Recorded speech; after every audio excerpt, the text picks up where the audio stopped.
Баршаңызға сәлем достар, менің YouTube каналыма қош келдіңіздер. Бүгін сіздермен үй жағдайындағы сметанный пирог дайындайтын боламыз. Ол үшін ыдысымызға жұмыртқамызды жарып, және де құм шекерімізді салып, және бөлме температурасындағы майымызды саламыз.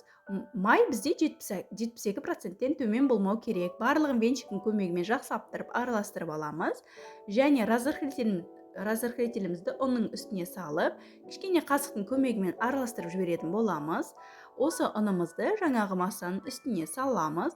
Барлығын бірдей салып жіберсеңіздер болады. Одан кейін лопаткамен кішкене араластырып, одан кейін қолымыздың көмегімен жұмсақтау қамыр илейтін боламыз. Міне, видеода көрсетілгендей жұмсақтықта болу қажет. Ұнды көп салып қоймаңыздар. Міне, одан кейін пищевой пленкаге болмаса пакетке салсаңыздар да болады. Менде пищевой пленка болғаннан кейін осылайша қиып, қамырымызды орап 30 минутқа қойып қоятын боламыз холодильникке.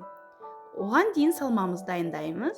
Бұл жерде бізде 20% қаймақ қолдандым. Сіздер қалаған процентте қаймақ қолданып берсеңіздер болады. Оның үстіне құм шекерімізді және де жұмыртқамызды жарамыз. Барлық керек заттарды описание бөлімде қалдырып кететін боламын.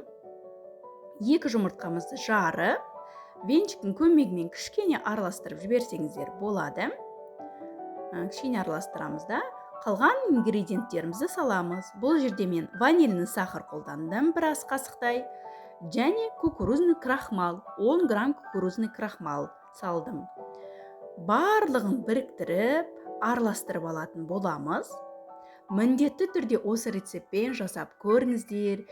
Үйдегілеріңізге ұнайды деген үміттемін. Дәмі өте керемет шығады. Міне, осындай масса болғанша араластырамыз. Видеода көріп тұрғанда осындай болу қажет.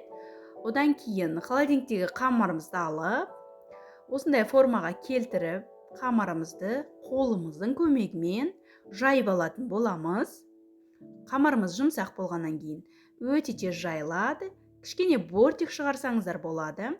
Және салмамызды үстіне құятын боламыз. Үстіне құйып 170-180 градуста 30 минут пісіріп аламыз. Міне, пирогымыз дайын болды. Видеоға лайк басып, каналға тіркеліп, қоңыраушаны басуды ұмытпаңыздар. Сіздермен бірге болған Захинур.